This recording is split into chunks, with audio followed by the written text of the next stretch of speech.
जवाकुशमशङ्काशं तस्यप्तेयं महादतिं धन्तारिं सर्वपापगणं पुनः तस्मै दिवाकरम्।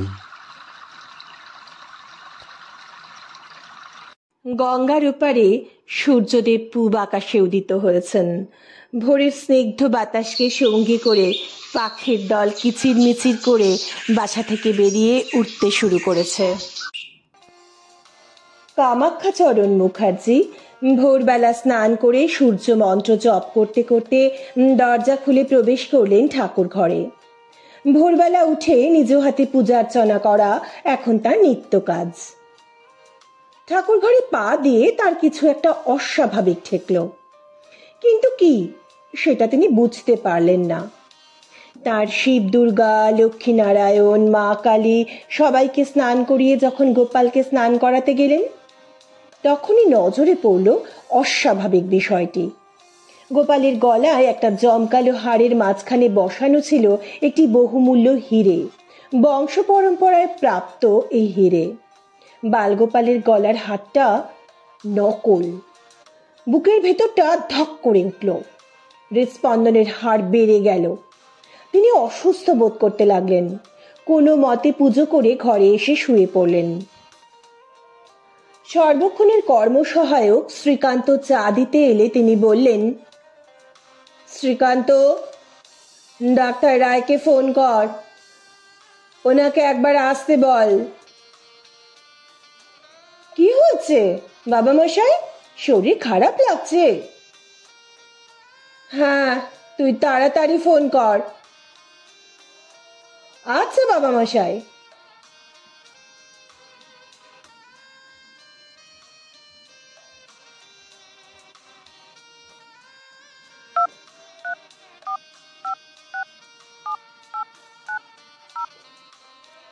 হ্যালো, ডাক্তারবাবু আছেন?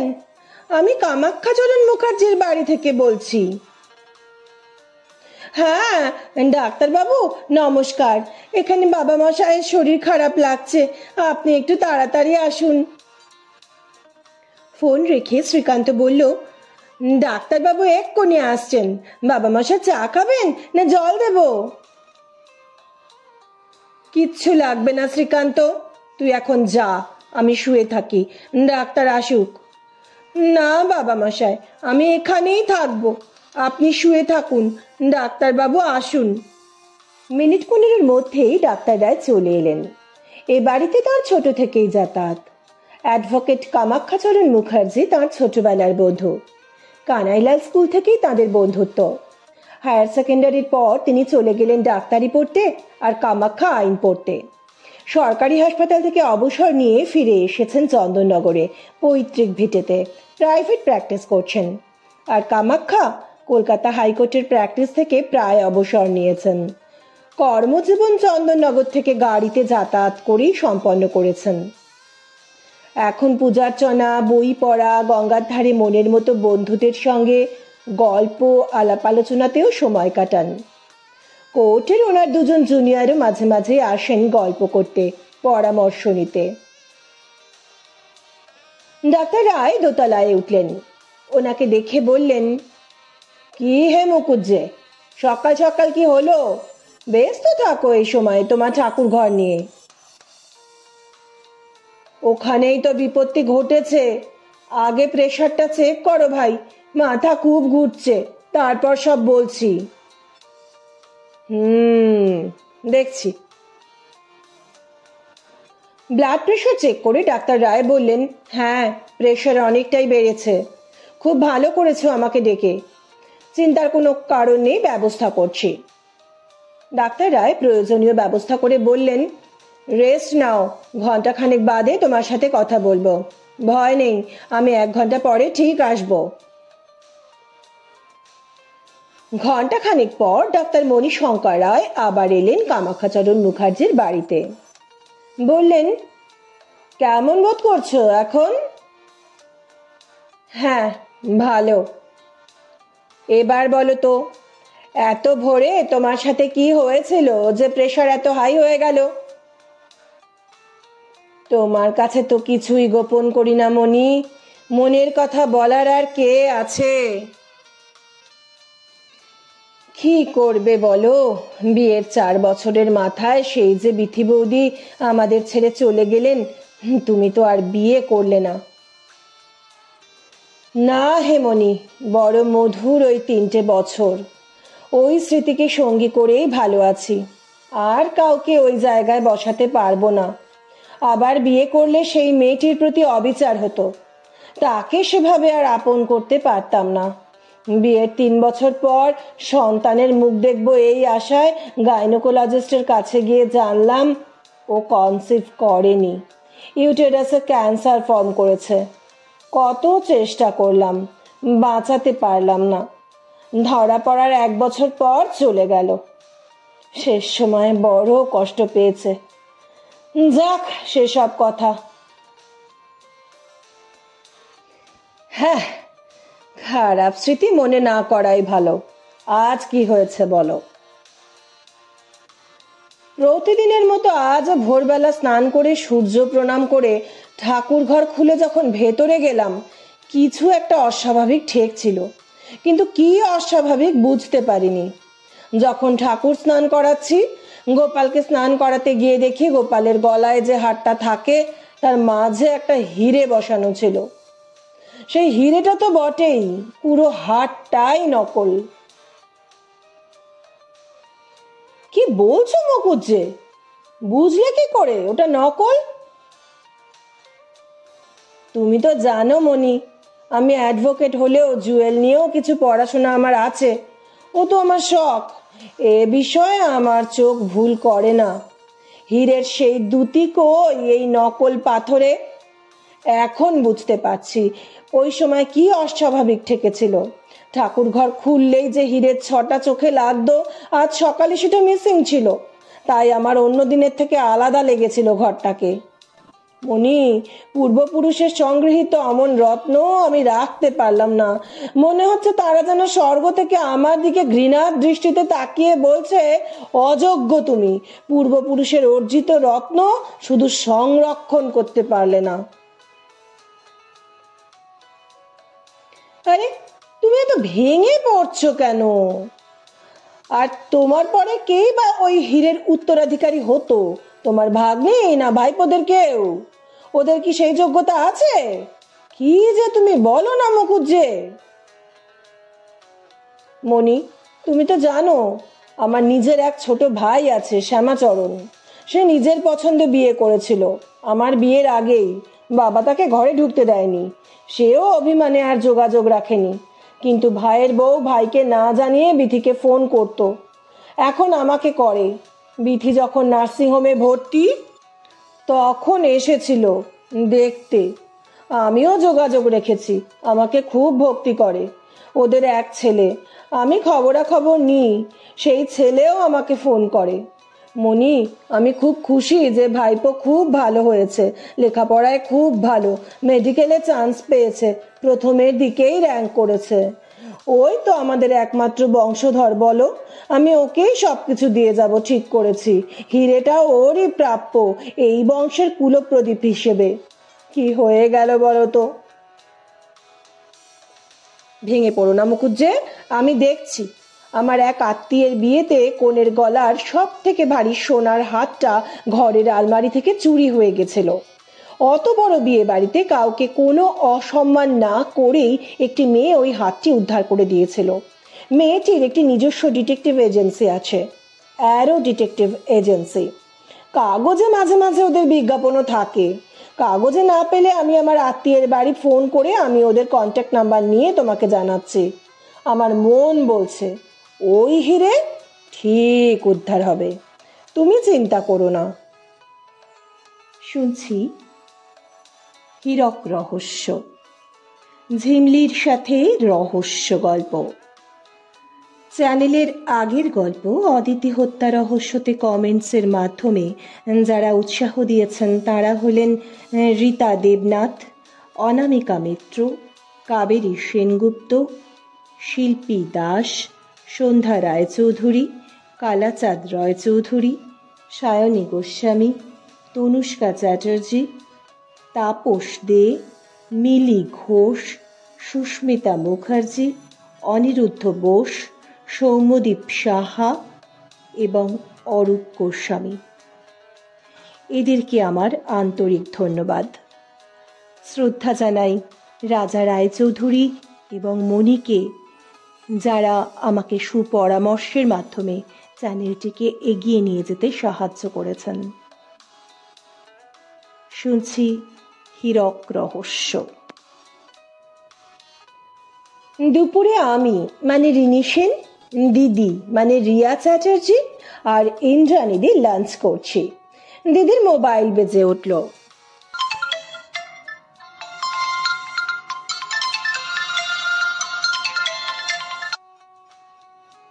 হ্যালো।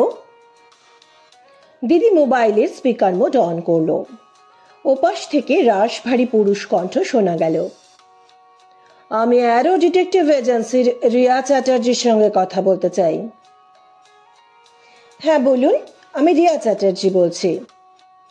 নমস্কার, আমি চন্দননগর থেকে কামাখ্যাচরণ মুখোপাধ্যায় বলছি। আমার বাড়ি থেকে উত্তরাধিকার সূত্রে প্রাপ্ত একটি বহুমূল্য হিরে চুরি হয়েছে।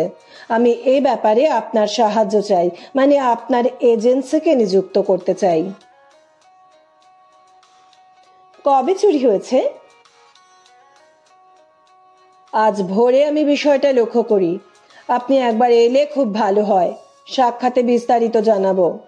যদি আমাদের বাড়ি থেকে তদন্ত করেন তাহলে খুব সুবিধা হয়। ঠিক আছে, যত শীঘ্র সম্ভব পৌঁছে যাব। হিরেটা আপনি শেষ কবে দেখেছিলেন? গতকাল রাতে। ঘরের তালা ভাঙা ছিল কি? না। তাহলে আমি না যাওয়া পর্যন্ত বাড়ির কাউকে বাড়ি থেকে বেরোতে দেবেন না। মেইন গেটে তালা দিয়ে দিন। ঠিক আছে। আচ্ছা, তাই হবে। আপনি কিভাবে আসবেন? গাড়ি পাঠাবো? না না, আমরা হাওড়া থেকে ব্যান্ডেল লোকাল ধরে নেব, আপনি চিন্তা করবেন না। আর যারা হিরে চুরির বিষয়টা জানে না, জানানোর প্রয়োজন নেই। ঠিক আছে, আসুন। আপনার সঙ্গে কেউ কে আসছেন? হ্যাঁ, আমার সহকারিনী রিনি সেন আসছে। ঠিক আছে, সাক্ষাতে কথা হবে। ফোন রেখে দিদি আমাকে বলল, চল রিনি, তোকে বাড়িতে নামিয়ে দিই। 2-3 দিনের লাগেজ প্যাক করে নে। যদি দেখি পরিস্থিতি ঘোরালো তাহলে 2-3 দিন থেকে যেতে হবে। ইন্দ্রাণীদি, তুমি কদিন একটু ম্যানেজ করে নিও। বিকেলে দিদি আর আমি ট্যাক্সি করে পৌঁছলাম হাওড়া স্টেশনে। চড়ে বসলাম ব্যান্ডেল লোকালে। এখনো অফিস যাত্রীদের ভিড় শুরু হয়নি, ট্রেন ফাঁকাই আছে। জানলার ধারে আমি বসলাম, দিদি আমার পাশে। গুছিয়ে বসে দিদি বলল, চন্দননগর বললে তোর প্রথমে কি মনে পড়ে রিনি? প্রথমে একটা নয়, একসঙ্গে দুটো জিনিস মনে পড়ছে। জোড়া জ, মানে চন্দননগরের জগদ্ধাত্রী পুজো আর সূর্যমোদকের জল ভরা। দিদি, অনেক শুনেছি, চন্দননগর যখন যাচ্ছি সূর্যমোদকের দই মিষ্টি কিন্তু মিস করা যাবে না। তুই তো আমার মনের কথা বললি। ঠিক আছে, হবে খন। এখন বল, চন্দননগরের জগদ্ধাত্রী পুজোর সূচনা কে করেন? তা তো জানি না দিদি। শোন তবে, ফরাসি আধিপত্যে থাকা চন্দননগরের নাম ছিল ফরাসডাঙ্গা। জানা যায় রাজা কৃষ্ণচন্দ্র রায়ের ঘনিষ্ঠ ফরাসি সরকারের দেওয়ান ইন্দ্রনারায়ণ চৌধুরী কৃষ্ণনগর রাজবাড়ির পুজো দেখে মুগ্ধ হয়ে চন্দননগরের লক্ষ্মীগঞ্জ চাউলপট্টির নিচু পাটিতে জগদ্ধাত্রী পুজোর প্রচলন করেন। এটি চন্দননগরের আদি পুজো। চন্দননগরবাসী এই মাকে আদি মা বলে ডাকেন। এই প্রতিমার বৈশিষ্ট্য হলো সনাতন রীতির প্রতিমায় সাদা সিংহ এবং বিপরীতমুখী অবস্থানের হাতি। তবে কেউ কেউ মনে করেন তর্কালঙ্কার শ্রীমান শুভেন্দু মাঝি মহাশয় এই পুজোর প্রচলন করেন। আচ্ছা দিদি, তুমি এত বিষয়ে পড়াশোনা করো কখন? দূর পাগলি, এ কি পড়াশোনা নাকি?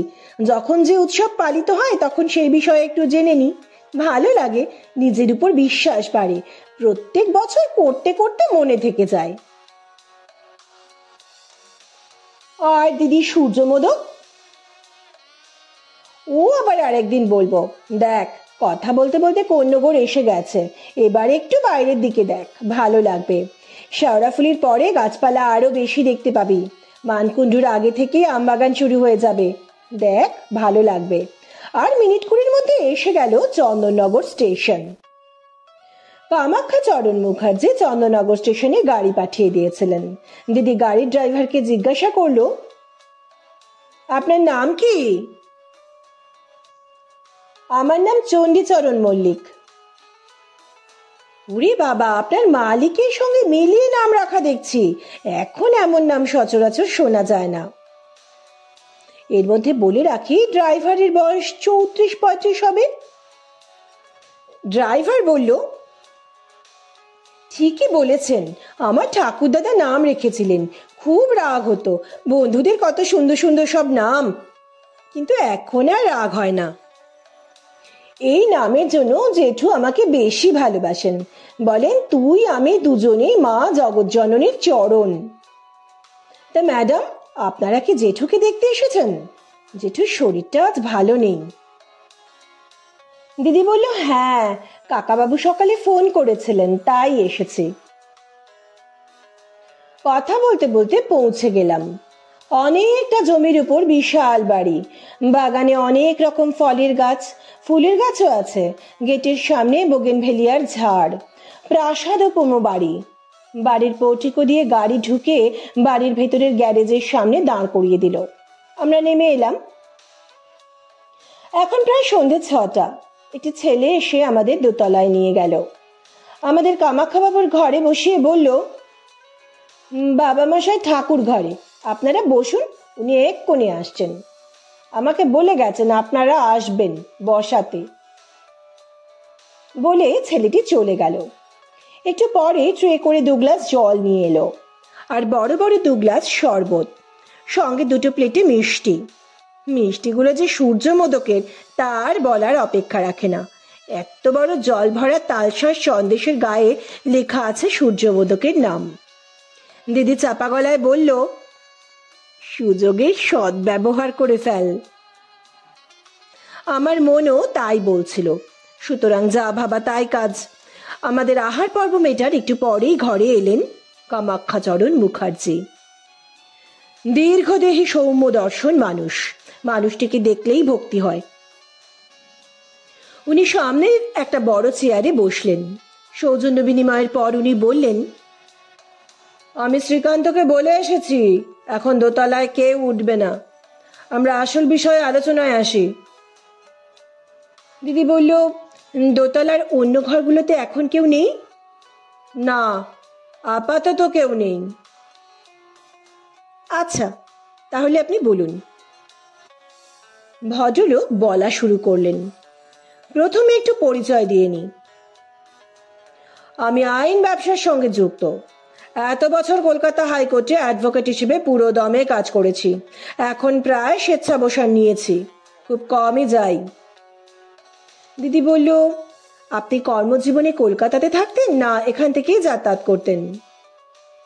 না, আমি আমার নিজস্ব গাড়িতে প্রতিদিন যাতায়াত করতাম। তা যা বলছিলাম, এটি আমার উত্তরাধিকার সূত্রে প্রাপ্ত বাড়ি, আর সঠিকভাবে রক্ষণাবেক্ষণ করছি মাত্র। এবারে 3 তলাতে ঠাকুর ঘর, ঠাকুরের নিত্য সেবা আমিই করে থাকি।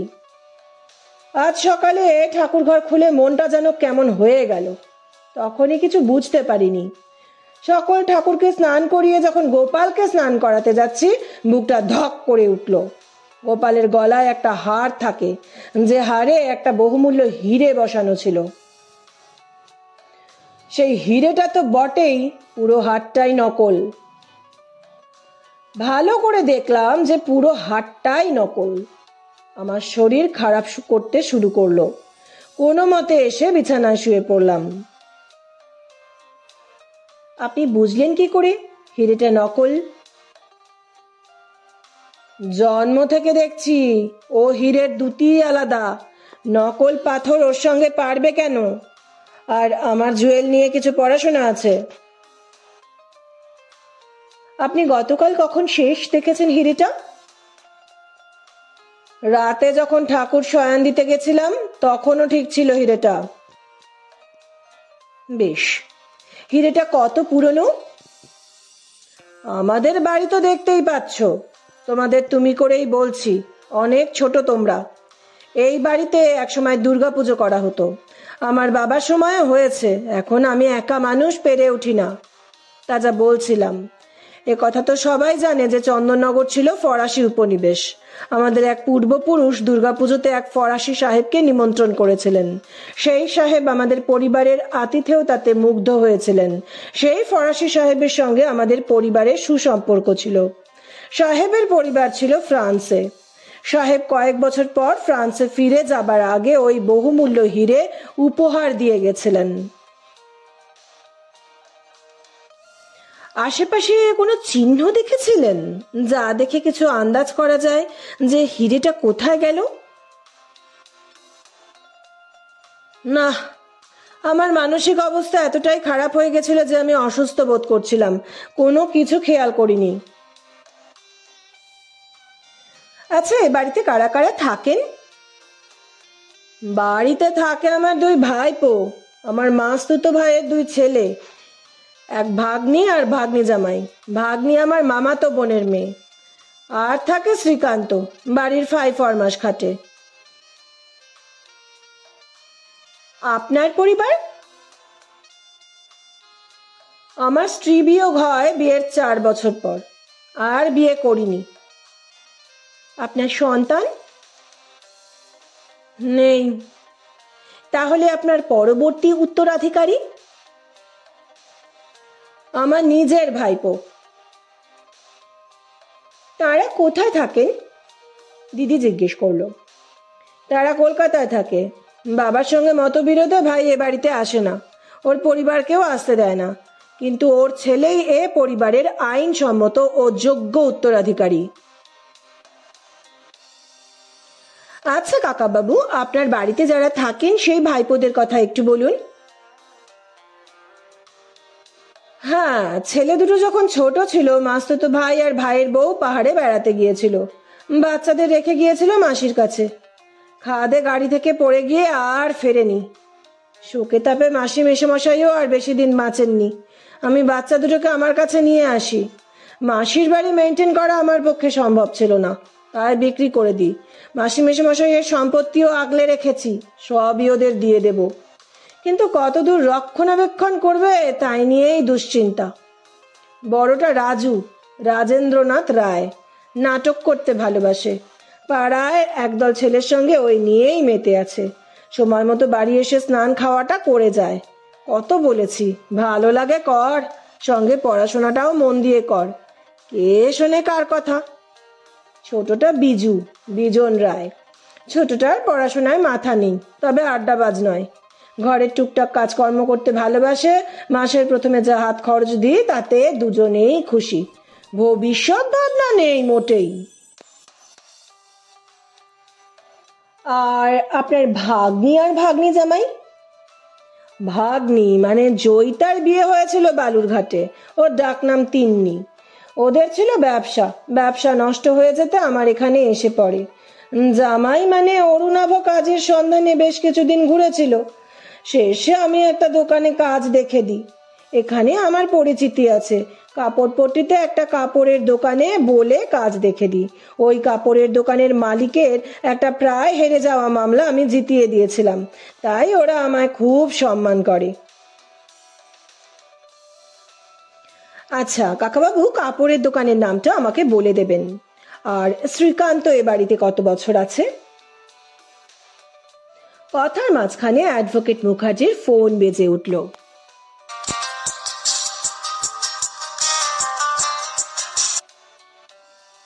হ্যাঁ বলো রাজু। না, আজ আর কোথাও বেরোনো যাবে না, তোমার নাটকের রিহার্সাল পরে করো। আমি বলেছি এটাই যথেষ্ট। তোমার সাহস কি করে হয় কারণ জিজ্ঞেস করার? ফোন রাখো। দিদি বলল, কেউ বেরোতে চাইছেন? হ্যাঁ, রাজু, বড়টা। তার নাকি সামনেই নাটক মঞ্চস্থ করার দিন এগিয়ে এসেছে। নাটকের রিহার্সাল আছে, না গেলে ক্ষতি হবে। চত্ব সব। প্রতি মাসেই নাটক মঞ্চস্থ হচ্ছে। ওই 12 মাসের 13 পার্বণের মতো আর কি। বঙ্গ সংস্কৃতি রক্ষা করছেন। হ্যাঁ, তা যা বলছিলাম, শ্রীকান্ত ছোট থেকেই আমাদের বাড়ি আসতো। ওর মা আমাদের বাড়ি ঠিকে কাজ করত। মা ছেলে ভাড়া বাড়িতে থাকতো। ওর মা মারা যাবার পর ও আমাদের বাড়ি চলে আসে। ওর রান্নার হাত খুব ভালো। রান্নার মেয়েটি দুবেলার রান্না করে। সকালের জল খাবার, সন্ধ্যেবেলার টুকি খাবার সবই শ্রীকান্ত বানায়। এছাড়া ঘরদোর পরিষ্কার পরিচ্ছন্ন রাখার কাজও ওই করে। আর গাড়ির ড্রাইভার চণ্ডীচরণ? চণ্ডীর বাড়ি বেশি দূরে না, ও যাতায়াত করে। আপনার বাড়িতে আর কে কে আছেন? আমার বন্ধু ডাক্তার মণিশঙ্কর রায় মাঝে মাঝে আসে, তবে ও এখনো প্র্যাকটিস করে, তাই নিয়মিত আসে না। সপ্তাহে যেদিন চেম্বারে বসে না ওই দিন আসে, আড্ডা গল্প গুজব হয়। আর আমার দুজন জুনিয়র আসে মাঝে মাঝে, পরামর্শ নেয়। আমিও খোঁজ খবর নিই, এই আর কি। আর তেমন কেউ আসে না। ও হ্যাঁ, বলতে ভুলে গেছি, মণিশঙ্করই আমাকে তোমাদের নাম্বার দেয়। ওর কোনো পরিচিতের বাড়ির বিয়ের অনুষ্ঠানে দামি হার তোমরা উদ্ধার করেছিলে, কারো সম্মানহানি না করে। কাকা বাবু, গতকাল সন্ধেবেলায় কি আপনার জুনিয়ররা এসেছিলেন? হ্যাঁ, গতকাল সন্ধ্যেতে ওরা এসেছিল। ওদের সাথে কথাবার্তা কি দোতলায় বসে বলছিলেন? না, নিচে common drawing room, dining room ছাড়াও আমার নিজস্ব চেম্বার আছে। ওই চেম্বারেই আমি মক্কেলদের সাথে কথা বলতাম। ওখানে বসেই জুনিয়রদের সঙ্গে কথা বলছিলাম। বুঝেছি, আপনারা সবাই একতলাতেই ছিলেন। আচ্ছা, আপনি ঠাকুর শয়ন দেওয়ার আগেই ওনারা চলে যান? না, ওরা 9টা নাগাদ গেল। আমি মাঝখানে উঠে 8টার সময় ঠাকুর শয়ন দিয়েছি। কাকাবাবু, আপনার ভাগ্নির সন্তান? দিদির এই প্রশ্নে আমার বেশ হাসি পেল। বেশ মাসিমা পিসিমাদের মতো প্রশ্ন। ছেলে মেয়ে কটি গোছের প্রশ্ন। পরে দিদিকে জিজ্ঞেস করতে বলেছিল, ওটা খুব ইম্পর্টেন্ট কোয়েশ্চেন রিনি। সন্তানের মঙ্গল অমঙ্গলের প্রশ্ন মানুষকে দিয়ে যেমন ভালো কাজ করায় তেমন অপরাধও করায়। কাকা বাবু মানে কামাখ্যাচরণ মুখার্জি বললেন, এটা একটা দুঃখের ঘটনা। বিয়ের 1 বছর পর ওদের একটা পুত্র সন্তান হয়েছিল। খুব সুন্দর ছটফটে বাচ্চা। কিন্তু জন্মের 5-6 মাস পর সে এ পৃথিবীর মায়া কাটিয়ে চলে যায়। তিনি তো পাগলের মতো হয়ে গেছিল। অরুণাভরও কাজকর্ম থেকে মন উঠে গেছিল। ব্যবসাটা নষ্ট হয়ে গেল। এখন ওদের কোনো ইস্যু নেই। বলছে আর্থিক অবস্থার আর একটু উন্নতি করে তবে ইস্যু নেবে। আচ্ছা চলুন কাকাবাবু, আপনাদের তেতলায় যাই, ঠাকুর প্রণাম করে আসি।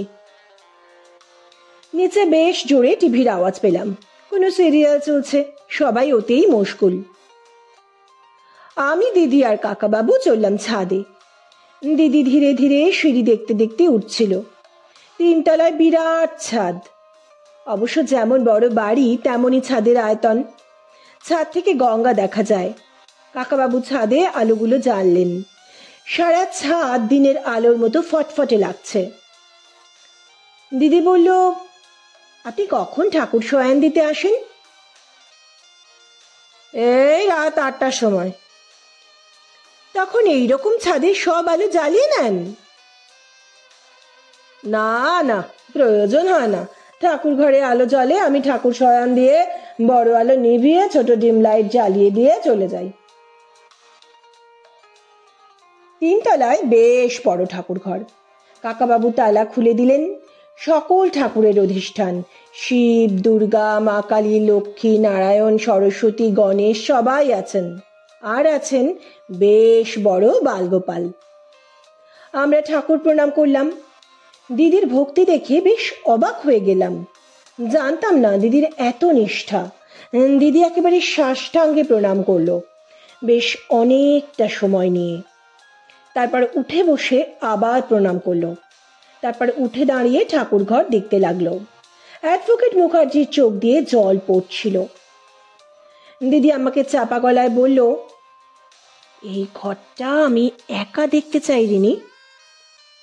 আমি ইশারা বুঝে ঘর থেকে ছাদে চলে গেলাম। ঘুরতে ঘুরতে ডাকলাম, কাকাবাবু এই পাশটাতে কি আছে? অ্যাডভোকেট মুখার্জি বেরিয়ে এলেন। আমি বিভিন্ন কথায় ওনাকে ব্যস্ত রাখলাম। দিদি কিছু সময় পর বেরিয়ে এলো, এসে দরজা ভেজিয়ে দিল। ছাদে ঘুরতে ঘুরতে দিদি জিজ্ঞেস করলো, আচ্ছা, গতকাল ঠাকুর শয়ন দেবার সময় ঠাকুর ঘর খোলা রেখে বেরিয়েছিলেন? অল্প সময়ের জন্য হলেও। 3 তলায় কেউ এসেছিল? ভালো করে মনে করে বলবেন, কিচ্ছু বাদ দেবেন না কিন্তু। একটু চিন্তা করে কামাখ্যাচরণ মুখার্জি বললেন, কাল যখন ঠাকুর শয়ন দিতে এসেছিলাম, ঠাকুর ঘরে ঢুকতেই মনে হলো তিন্নি দোতলা থেকে মামা মামা করে ডাকছে। সাড়া দিলাম, আমি ঠাকুর ঘরে। তাও মনে হলো ডাকছে। কি হয়েছে দেখার জন্য দোতলায় গেছিলাম। তখন অবশ্য ছাদে কেউ ছিল না। গিয়ে কি দেখলেন? দোতলায় তিন্নিকে দেখতে পেলাম না। আমি আবার 3 তলায় আসছি। দোতলা থেকে 3 তলায় ওঠার সিঁড়িতে মোবাইলের সাউন্ড পেলাম। রিংটোন শুনে বুঝলাম শ্রীকান্তের মোবাইল। 3 তলায় এসে দেখলাম শ্রীকান্তকে ঠাকুরের ধূপ বাতাসা এইসব আনতে দিয়েছিলাম, ও সেগুলো দিতে এসেছে। জানে এই সময় আমি ঠাকুর ঘরে থাকি। দেখলাম ছাদে উঠে ফোনে কথা বলছে। ওকে আমি ঠাকুর ঘরে ঢুকতে দেখিনি, আর আমার অনুমতি ছাড়া ঠাকুর ঘরে কারোরই প্রবেশাধিকার নেই। আর তিন্নির কাছে পরে জানতে চাননি ওই সময় কেন ডেকেছিল? হ্যাঁ, রাতে খেতে বসে জিজ্ঞেস করেছিলাম। ও বললো ও ডাকেনি, এমনকি ওই সময় দোতলাতেও আসেনি। নিচে বসার ঘরে টিভি দেখছিল ও আর বিজু, সম্ভবত কোনো ডান্স শো চলছিল। ঘরের দরজা ভেজিয়ে দিয়েছিল যাতে আমি কোনোভাবে বিরক্ত না হই। ওরা দোতলা থেকে কোনো শব্দ পায়নি। আর শ্রীকান্ত, সে নিশ্চয়ই ওই সময় 1 তলা থেকে 2 তলায় উঠছিল, সে কোনো কিছু শুনতে পায়নি। শ্রীকান্ত তো আমি 2 তলায় নামার পর উঠছিল, ওর শোনার কথা নয়। আর অরুণাভ তখন কোথায় ছিলেন? ও তো ওই সময় দোকানে থাকে। কাল কি একটা বিশেষ কারণে ওদের দোকান বন্ধ ছিল, ও ওর ঘরে মোবাইল নিয়ে ব্যস্ত ছিল। আর রাজু? রাজু তার ক্লাবে গিয়েছিল নিশ্চয়ই। না, রাজুও কাল বাড়িতে ছিল। কালকে ওর শরীরটা ভালো ছিল না, পেটের সমস্যা হয়েছিল, তাই সন্ধ্যেবেলা বেরোয়নি। কথা বলতে বলতে ছাদে যেখানে জলের ট্যাঙ্ক রয়েছে সেখানে দেখা গেল কিছু ছোট ছোট টব রয়েছে। ওখানে কি একটা চকচক করতে দেখে দিদি দ্রুত কুড়িয়ে নিল। দেখে মনে হলো ছোট কৌটো। কথা বলতে বলতে বেশ রাত হয়ে গেল, প্রায় 9:30। কামাখ্যাবাবু বললেন, এসে থেকেই ব্যস্ত হয়ে পড়েছ, তোমাদের ঘর দেখানো হয়নি। শ্রীকান্তর সঙ্গে যাও, ও তোমাদের ঘর ঠিক করে রেখেছে। ফ্রেশ হয়ে খাবার ঘরে চলে এসো, আমরা সবাই একসাথেই খাই। কেবল অরুণ দোকান থেকে এসে পরে খায়। আজ অরুণও আছে। কাউকেই বাড়ি থেকে আজ বেরোতে বারণ করেছি, শরীর খারাপের দোহাই দিয়ে। হ্যাঁ কাকাবাবু, চলুন। তবে আমাদের পরিচয়টা কিন্তু মনে রাখতে হবে। কলকাতায় আপনার বন্ধুর মেয়ে আমি, আর রিনি আমার বন্ধু। চলুন নিচে যাওয়া যাক। ঠাকুর ঘরে তালা দিয়ে সব আলো নিভিয়ে নিচে নামা হলো। দোতলায় এসে কাকাবাবু একটা সুইচ টিপলে নিচে কলিং বেল বাজলো, আর শ্রীকান্ত সাড়া দিল। শ্রীকান্ত উঠে এলে কাকাবাবু বললেন, রিয়াদের ঘর দেখিয়ে দে, দেখিস কোনো অযত্ন না হয়। আমার বন্ধুর মেয়ে, আমার শরীর খারাপ শুনে দেখতে এসেছে। শ্রীকান্ত ঘাড় নাড়ল, আমাদের বলল, আসুন আসুন, আমি ঘর ঠিক করে রেখেছি। দোতলাতেই বেশ বড় ঘর, পরিষ্কার বিছানা পাতা, বিছানার পাশে টেবিলে জলের জাগ, গ্লাস সব ব্যবস্থা আছে। শ্রীকান্ত বলল, দিদিরা আর কিছু লাগবে? রিয়া দিদি বলল, না শ্রীকান্ত, কিছু লাগলে বলবো। শ্রীকান্ত, কাকাবাবু বলছিলেন সকালে ওনার শরীর খারাপের খবর তুমিই প্রথম পাও। তুমি কাকাবাবুর খুব কাছের লোক না? তোমাকে খুব ভালোবাসেন, বিশ্বাস করেন। হ্যাঁ দিদি, তা বলতে পারেন। কোন ছোটবেলা থেকে মায়ের হাত ধরে আসতাম, এখানেই রয়ে গেলাম। ঠাকুরের জিনিসপত্র কাকাবাবু তোমাকেই আনতে দেন। তুমি কি ঠাকুর ঘরে রেখে আসো? না না, ওই বাবু মশাই যখন ঠাকুর ঘরে থাকেন তখনই যাই, বাবু মশাই নিয়ে নেন। অন্য সময় তো তালা বন্ধ থাকে। কেন ঠাকুর ঘর তালা বন্ধ থাকে কেন? ঠাকুরের কিছু গয়নাগাটি থাকে তো তো সেগুলো আবার যেমন তেমন। গোপালের গলায় একটা দামি হাড়ে একটা হিরে বসানো আছে, ওটার অনেক দাম। এক ফরাসি সাহেব বাবু মশাইদের দিয়েছিলেন। তোমাকে কে বললো শ্রীকান্ত? কাকা বাবু? না না, আমরা ছোট থেকেই জানি, এই অঞ্চলে সবাই জানে বাবু মশাইদের পরিবার খুব বড় পরিবার, সবাই মানিগুনি করে। তাহলে এত দামি হিরে বাড়িতে কেন, লকারে রাখেন না কেন? আসলে বাল গোপালও তো কয়েক পুরুষের, ওনারা গোপালের গলা থেকে হিরেটা খুলতে চান না। বাহ, তুমি তো এ বাড়ির অনেক কিছু জানো দেখছি। আচ্ছা শ্রীকান্ত, তোমার এ বাড়ি থেকে বেরিয়ে নিজের মতো বাঁচতে ইচ্ছে হয় না? নিজের ঘর, নিজের পরিবার? না না দিদিমণি, ওসব অনেক ঝক্কি। এই বেশ ভালো আছি, ভাবনা চিন্তা নেই। আমার ভাবনা বাবু মশাই ভাবেন। তারপর বাবু মশাইয়ের পর তোমার কি হবে শ্রীকান্ত? তোমার বুদ্ধি আছে, এত দামি হিরে নাগালের মধ্যেই আছে, ওটা কোনো মতে হস্তগত করে যদি জায়গা মতো বেঁচে দেওয়া যায় তো কিল্লা ফতে একটা হিল্লে হয়ে যাবে, তাই না? দিদিমণি, আমি আপনাদের ভালো মানুষ ভেবেছিলাম, বাবু মশাইয়ের বন্ধুর মেয়ে, কিন্তু আপনারা মোটেই সোজা মেয়ে নন। যাকে, আমি আদার ব্যাপারী, জাহাজের খবরে কাজ কি? ও বাবা শ্রীকান্ত, তুমি তো খুব সুন্দর কথা বলো। যাকে, আমাদের মধ্যে যে কথা হলো কাকা বাবুকে বলো না যেন। দিদি মুচকি হাসলো। শ্রীকান্ত চলে গেল। যাবার আগে বিরক্ত মুখে বলে গেল, আপনারা খেতে আসুন।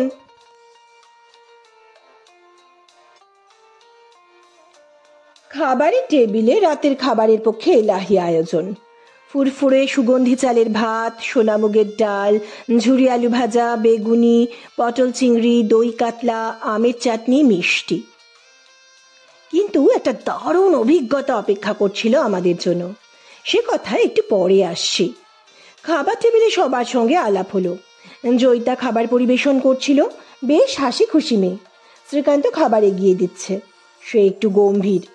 কাকাবাবু বলছেন, ভালো করে পেট ভরে খাও, লজ্জা পাবে না। আমি একটু হাসলাম।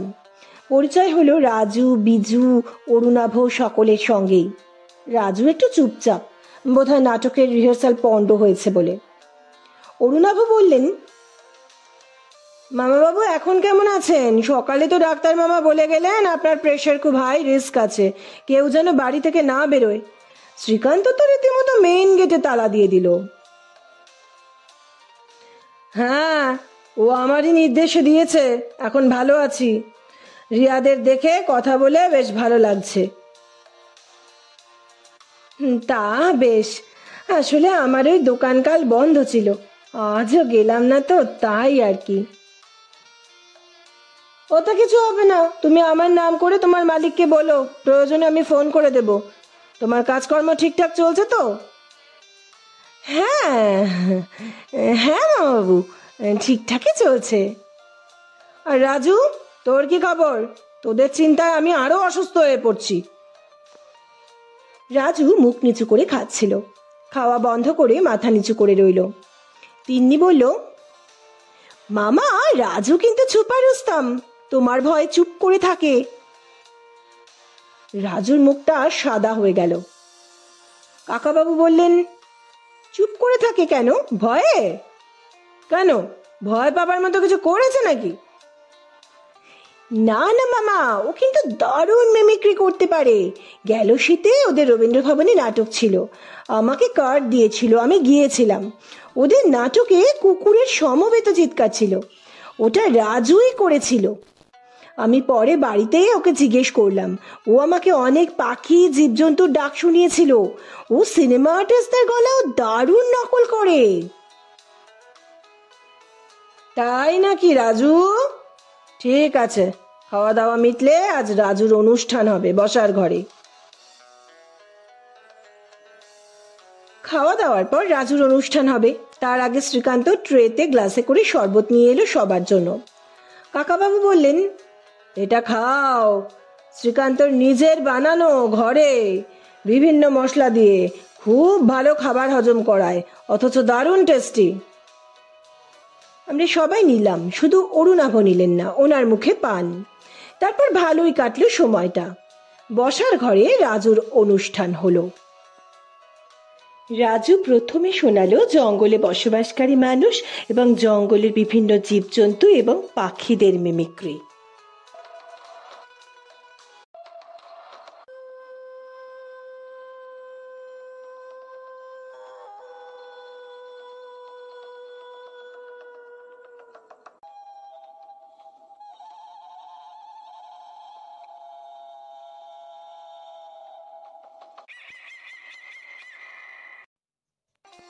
এরপর রাজু বিভিন্ন পরিচিত মানুষের মিমিক্রি করে শোনালো, পুরুষ এবং মহিলা উভয়েরই।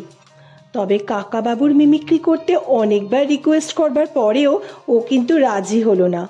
কিন্তু রিয়া দিদির গলার মিমিক্রি করে শুনিয়েছিল রাজু। রাতে আমাদের ঘরে এসে আর কৌতূহল চেপে রাখতে পারলাম না। দিদিকে বললাম, তুমি ঠাকুর ঘর থেকে অ্যাডভোকেট মুখার্জিকে বার করে নিয়ে যেতে বললে কেন গো? আরে ঠাকুর ঘর থেকে চুরি হয়েছে, ঠাকুর ঘর তো পরীক্ষা করে দেখতেই হবে।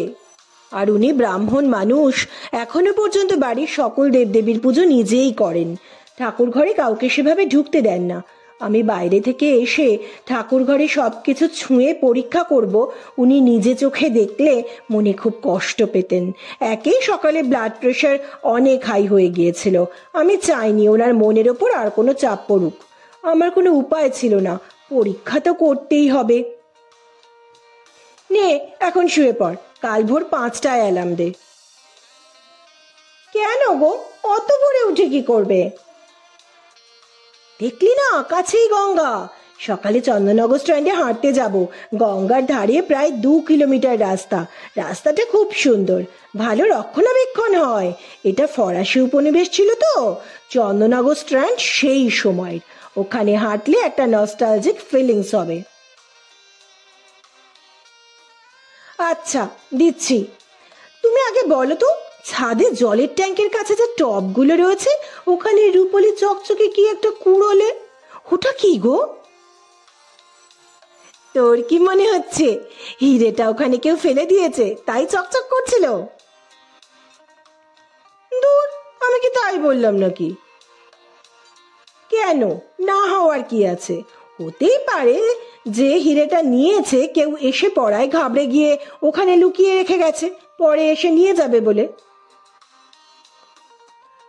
সত্যি দিদি? তার মানে তুমি হিরে পেয়ে গেছো? না রে, আমি একটা সম্ভাবনার কথা বলছিলাম মাত্র, এরকমটা হতেই পারে। আর আমি যেটা পেয়েছি সেটা একটা পানের কৌটো, স্টিলের।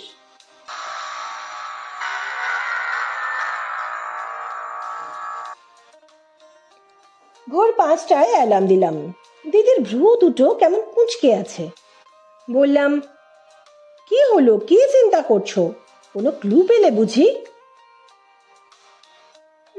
না, সেরকম কিছু নয়, তবে রাজু মেয়েদের ভয়েসও দারুণ নকল করে।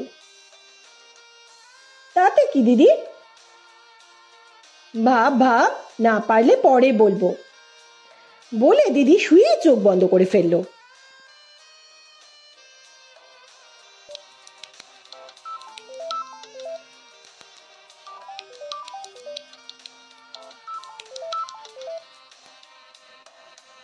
ঘুম থেকে উঠে দরজা খুলতে কামাখ্যাচরণ মুখার্জির উদাত্ত কণ্ঠে ওং জবা কুসুম শঙ্কাশং কানে এলো। মনটা পবিত্র হয়ে গেল। কাকাবাবুকে বলাই ছিল, শ্রীকান্ত আমাদের গেট খুলে দিল। হাঁটতে হাঁটতে চলে এলাম স্ট্র্যান্ডে। বিভিন্ন বয়সের মানুষ এখানে হেঁটে চলেছেন নিজেদের মতন করে। রাস্তাটা খুব সুন্দর। রাস্তার পাশে Chandannagar museum, Chandannagar women's polytechnic, Rabindra ভবন, চন্দননগর ডুপ্লে কলেজ, যেটা তৎকালীন ফরাসি গভর্নর মসিয়ে ডুপ্লের নাম অনুসারে হয়েছিল। দিদি বলল, জানিস রেনি, বিপ্লবী চারুচন্দ্র রায় একসময় এই কলেজের অধ্যক্ষ ছিলেন, আর বিপ্লবী কানাইলাল দত্ত এই কলেজের ছাত্র ছিলেন, যার নামে এখানকার স্কুল কানাইলাল স্কুল। কথা বলতে বলতে হঠাৎ একটা বাইক এতটাই গা ঘেঁষে চলে গেল যে আমি আর দিদি রাস্তার একপাশে পড়ে গেলাম। গায়ের উপর পড়লো একটা ছোট্ট পাথরে মোড়া এক টুকরো কাগজ। তাড়াতাড়ি করে খুললাম। এই দেখো দিদি, কি লিখেছে। কি? জড়ানো হাতের লেখায় লিখেছে, অতি চালাকের গলায় দড়ি। বুঝে গেছে আমরা কারা। এখনো কেউ চিঠিতে হুমকি দেয়? এখন মোবাইল ফোনের যুগ। আরে ফোন নম্বর সহজে ট্রেস করা যায়, তাই পুরনো পদ্ধতি। বাইকটা খেয়াল করলি? নাম্বার দেখেছিস? না গো, আচমকা প্রায় ঘাড়ের উপর পড়লো, তারপর হু হু করে বেরিয়ে গেল। ঠিক আছে, চল ফিরে যাই, জামা কাপড় চেঞ্জ করতে হবে।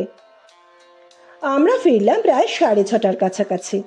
গেট দিয়ে ঢুকতেই দোতলা থেকে কাকাবাবুর গলার আওয়াজ, good morning Riya, Rini, fresh হয়ে খাবার টেবিলে চলে এসো, একসঙ্গে চা খাবো। ফ্রেশ হয়ে খাবার টেবিলে এসে বসলাম। শ্রীকান্ত চা আর বিস্কুট নিয়ে এলো। কাকাবাবু চায়ের কাপে চুমুক দিয়ে বললেন, মর্নিং ওয়াক হলো? কেমন লাগলো চন্দননগর স্ট্র্যান্ড? হ্যাঁ কাকাবাবু, খুব ভালো লেগেছে। ডুপ্লে কলেজও দেখলাম। ডুপ্লে কলেজ দেখলে? ওর পাশ দিয়ে চলে গেলে কিন্তু পিছন দিকে কানাইলাল স্কুল, তার এপাশে চন্দননগর চার্চ, চার্চের পাশে মাঠের ওপাশে রাস্তায় saint Joseph convent, saint Anthony school. আর সন্ধ্যের দিকে যদি স্ট্র্যান্ডে হাঁটো আরো ভালো লাগবে।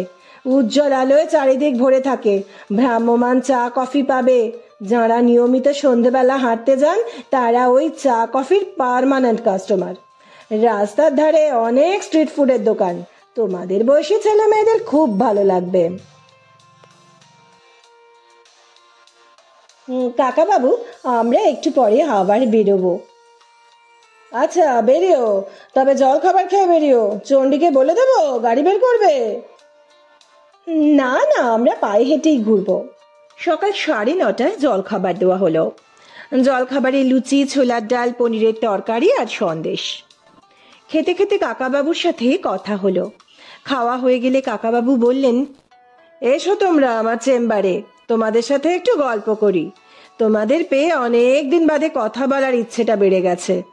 একেই বলে নবীন প্রাণের ছোঁয়া। আমরা বললাম, চলুন কাকাবাবু। চেম্বারে বসে উনি যেন অতীতে হারিয়ে গেলেন। শোনালেন চন্দননগর চার্চের কথা, রবীন্দ্রনাথের পাতাল বাড়ির কথা। চন্দননগরের সেক্রেট হার্ট চার্চের কাঠামো ফরাসি স্থাপত্য শৈলীর একটা প্রকৃষ্ট উদাহরণ। 1875 সালে চন্দননগরে ফরাসি ইস্ট ইন্ডিয়া কোম্পানির শাসন আমলে এই চার্চের নির্মাণ কাজ শুরু হয়েছিল। আর 1884 সালে কলকাতার আর্চ বিশপ পল গোথালস এর উদ্বোধন করেছিলেন। জানোনি, একসময় ইংরেজ শাসিত কলকাতার সঙ্গে পাল্লা দিয়েছে এই ফরাসি শাসিত চন্দননগর। কলকাতার মতো চন্দননগরেও আছে স্ট্র্যান্ড, বড়বাজার, বাগবাজার, বউবাজার। ফরাসি আমলে চন্দননগরে খুব উন্নতি হয়েছিল। রাস্তাঘাট, নিকাশি সবেতেই ফরাসি দক্ষতার পরিচয় পাওয়া গিয়েছিল।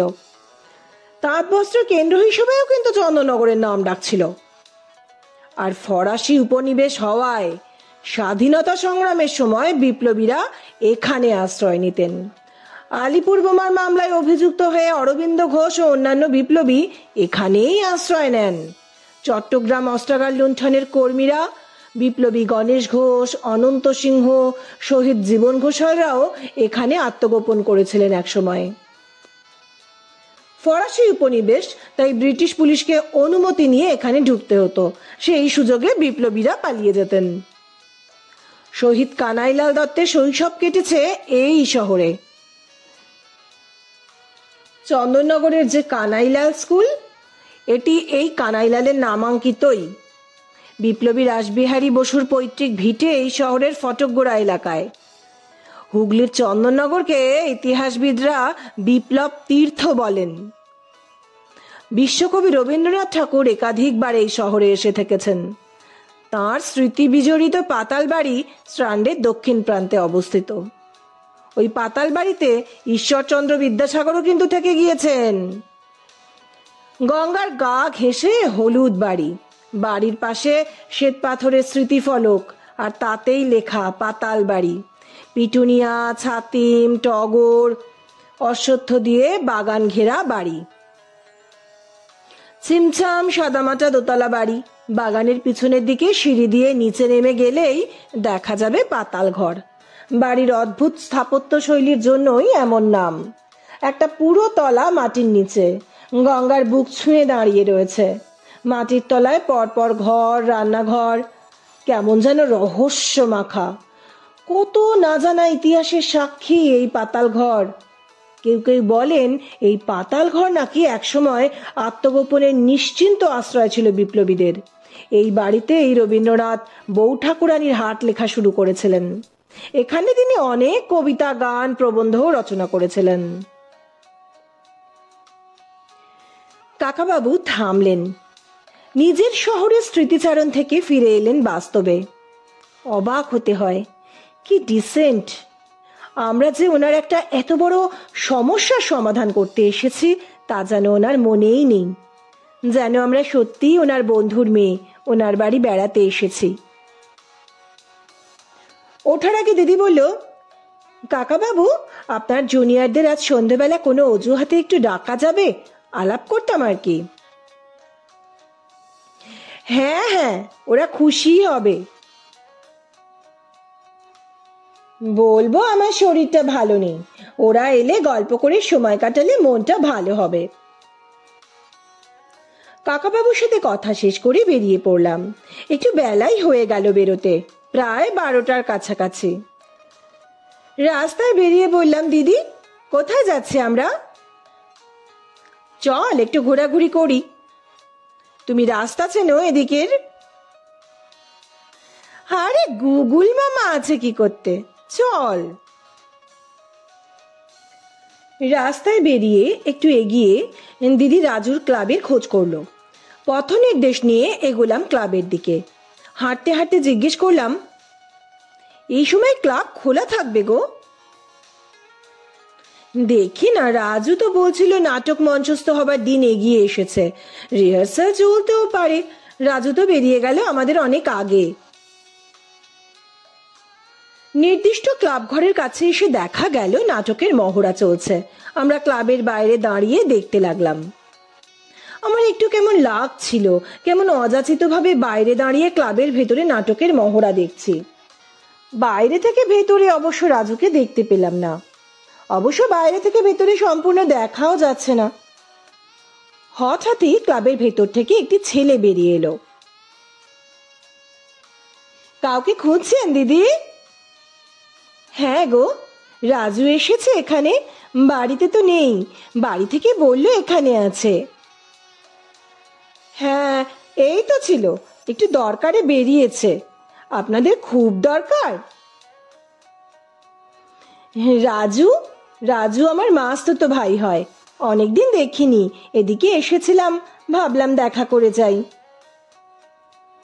ও আচ্ছা আচ্ছা, রাজুদার দিদি হন আপনারা?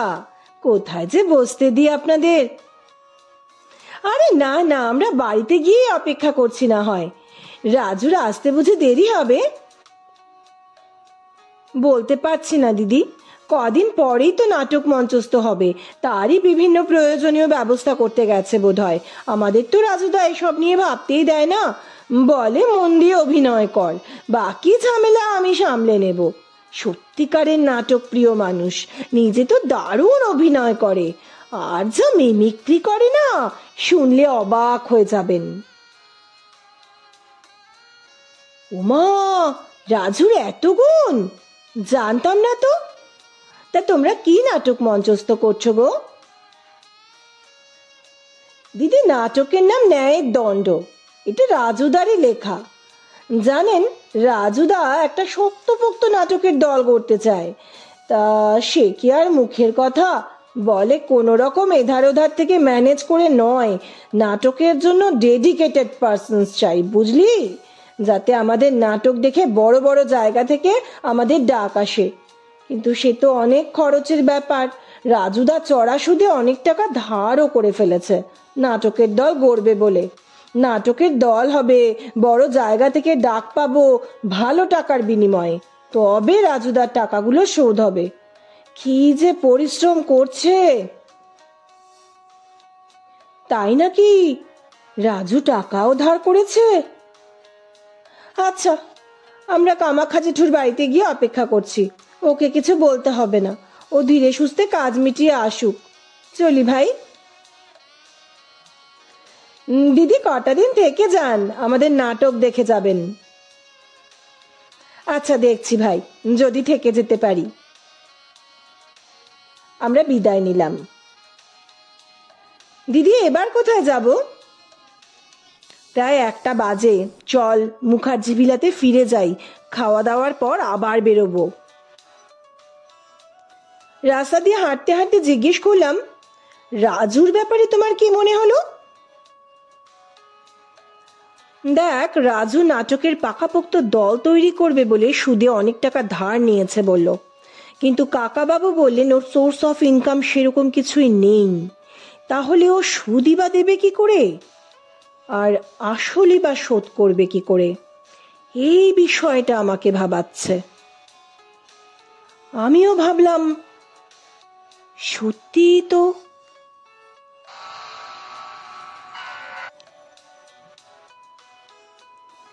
দুপুরে এলাহি খাওয়া দাওয়ার আয়োজন। আমার পছন্দের পদের মধ্যে পোস্তর বড়া থেকে শুরু করে ভেটকি মাছ আর মাটন উল্লেখযোগ্য। খাবার শেষে মিষ্টি দইটা এক কথায় অনবদ্য। শেষে মিষ্টি আর খেতে পারিনি। কাকাবাবু বললেন, ঠিক আছে, মিষ্টি সন্ধ্যাবেলায় খেও। দিদি বলল, কাকাবাবু, আমরা আর একবার বেরোবো। এখনই বেরোবে? খাওয়া দাওয়ার পর একটু বিশ্রাম নিয়ে বিকেলে বেরিও। যা খেলাম একটু ঘুরে হজম করে নি, বিকেলের দিকে আপনার জুনিয়ররা আসবেন, আমরাও আজ একটু গল্প করব ওনাদের সঙ্গে। বেশ, তাহলে ঘুরে এসো। রাস্তায় বেরিয়ে পড়লাম। দিদি, কোন দিকে? চল কিছু কেনাকাটা করি, এজেন্সি থেকে খারাপ ইনকাম হচ্ছে না। মায়ের জন্য পিওর সিল্ক নেব, বাবার জন্যও কিছু কিনবো, কাপড়পট্টিতেই যাই, চল। বুঝতেই পারলাম দিদি অরুণাভর খোঁজে চলল। কাপড়পট্টিতে গিয়ে অরুণাভ যে দোকানে কাজ করেন, দিদি সোজা সেই দোকানে ঢুকলো। দোকানে ঢুকতেই কর্মচারীরা সাদর সম্ভাষণ করলো। বোঝা গেল এটাই ওদের বিজনেস স্ট্র্যাটেজি। ভালো ব্যবহার কাস্টমারকে আকর্ষণ করে আর পুনরায় আসতে উৎসাহিত করে। দিদি বলল, আমরা পিওর সিল্ক দেখব। ওনারা অনেক শাড়ি দেখালেন। দিদি মোট 4টে শাড়ি পছন্দ করলো। শাড়ি দেখার ফাঁকে দিদির চোখ আশপাশে ঘুরছিল। শাড়ি যখন প্যাকিং হচ্ছিল, একজন অল্প বয়সী ছেলে, দোকানেরই কর্মচারী, চায়ের একটা ট্রে নিয়ে এলো। মিষ্টি হেসে বলল, দিদি চা নিন। দিদি বলল, লাঞ্চ করে বেরিয়েছি, এখন চা খাবো না, আমার একটু অন্য হেল্প লাগবে। হ্যাঁ দিদি, বলুন না। আমাকে একটা ঠিকানা দেখিয়ে দেবে? হ্যাঁ, কই দেখি ঠিকানাটা। আসলে আমরা চন্দননগরের বাসিন্দা নই, যদি একটু এগিয়ে দাও ভাই, খুব উপকার হয়। আচ্ছা দিদি, আমি মালিককে জিজ্ঞেস করে জানাচ্ছি। ইতিমধ্যে কাপড়গুলো প্যাকিং হয়ে আমাদের হাতে চলে এসেছে। দিদি কার্ডে টাকা পেমেন্ট করে দিল। ছেলেটি এসে বলল, চলুন দিদি, আমাকে ঠিকানাটা দিন। দোকান থেকে বেরিয়ে একটু এগিয়ে দিদি বলল, আসলে ভাই, আমরা একজন ব্যক্তির খোঁজে এসেছি। তোমাদের এই দোকানেই কাজ করেন, নাম অরুণাভ। ওনাকে ওখানে দেখতে পেলাম না। দোকানে জিজ্ঞেস করলে কে কি মনে করবে? তোমাকে ছোট ভাইয়ের মতো মনে হলো, তাই দোকানের বাইরে তোমাকে নিয়ে এলাম। ছেলেটি বলল, দিদি, অরুণ দাদাকে সকালে দোকানে দেখেছি, তারপর দেখলাম মালিককে বলে খেতে গেল, এখনো ফেরেনি। কেন দিদি, ওনাকে খুঁজছেন? কিছু হয়েছে? না না, আমি অরুণ দাদার মামাতো বোন, কলকাতা থেকে আসছি। এদিকে আসছি বলে ভাবলাম একবার দেখা করে যাই। দিদি, পরশু তো আমাদের দোকান বন্ধ ছিল। গতকালও অরুণ দাদা দোকানে আসেনি। আজ দুপুরে খেতে গিয়ে এখনো আসেনি। আচ্ছা, অরুণ দাদা কি বাড়িতে খেতে যায়? না না, এদিকে একটা হোটেল আছে, ওখানেই যায়। বাড়ি তো বেশি দূরে নয়, বাড়ি যায় না কেন? দিদি জানতে চাইল। মালিকের বারণ আছে। মালিক বলেন বাড়ি গেলেই কর্মচারীরা দেরি করে ফেরে, তাই আমরা সবাই টিফিন নিয়ে আসি। খালি অরুণ দাদা কাছেই একটা হোটেলে খেতে যায়, এতক্ষণে চলে আসে। আজ এখনো আসেনি। দিদি একটু হেসে ব্যাগ থেকে একটা 100 টাকার নোট বার করে ছেলেটির হাতে দিয়ে বলল, মিষ্টি খেও। ছেলেটি বলল, না না দিদি, এই টাকা নেব না। হ্যাঁ, আমি তো কোনো উপকারই করিনি। উপকারের কথা বলছো কেন? তুমি ছোট ভাইয়ের মতো, মিষ্টি খেও। দিদি, একটা কথা বলবো? হ্যাঁ বলো। বলা ঠিক হবে কিনা ভাবছিলাম। বলছি, অরুণ দাদা আপনার দাদা বলছেন, ওনাকে একটু সাবধানে রাখবেন, বিপদ হতে পারে। সে কি, কেন? ছেলেটি গলায় একটু নিচু করে বলল, আমি অরুণ দাদাকে পল্টুর সাথে কথা বলতে দেখেছি। তাতে কি হলো? কে পল্টু? আস্তে দিদি, আস্তে। পল্টু মাস্তানের নাম জোরে নেবেন না। এখানে পল্টুকে সবাই ভয় পায়। আগে শুধু মাস্তানি করত, এখন সুদের কারবার করে, জমি কেনা বেচা এসবও করে, মোটা সুদে টাকা ধার দেয়। তা অরুণ দাদার সঙ্গে কি হয়েছে? আমি কিছু জানি না, তবে একদিন রাত্রে দোকান বন্ধ হবার পর যখন সাইকেল করে বাড়ি ফিরছি, দেখেছিলাম পল্টু আর ওর দলের কিছু ছেলে অরুণ দাদার জামার কলার চেপে ধরে শাসাচ্ছিল। তখনই দুটো একটা কথা যা কানে এলো, তাতে মনে হলো টাকা নিয়েই কিছু হয়েছে। ও, ভালো হলো ভাই তুমি জানালে। দেখি অরুণ দাদাকে ফোন করে পাই কিনা, কোথায় আছে। ছেলেটি ঘাড় নেড়ে চলে গেল। শুধু যাবার আগে বলে গেল, আমার নামটা যেন নেবেন না দিদি, পল্টু তাহলে আর বাঁচিয়ে রাখবে না। বলে তাড়াতাড়ি চলে গেল। ছেলেটি চলে গেলে আমি বললাম, দিদি, এখানেও টাকা ধারের কেস। এ বাড়িতে সবাই বাইরে থেকে এত সুদের টাকা ধার করে কেন? অথচ দেখ, আসল তো দূরের কথা, সুদ দেবে কোথা থেকে তারও নিশ্চয়তা নেই। একেই বলে অদূরদর্শিতা। চল ফেরা যাক। দাঁড়া, তার আগে একটা ফোন করতে হবে। একটু ফাঁকা যা রাস্তায় গিয়ে দিদি ফোন করলো। হ্যালো, রজতদা?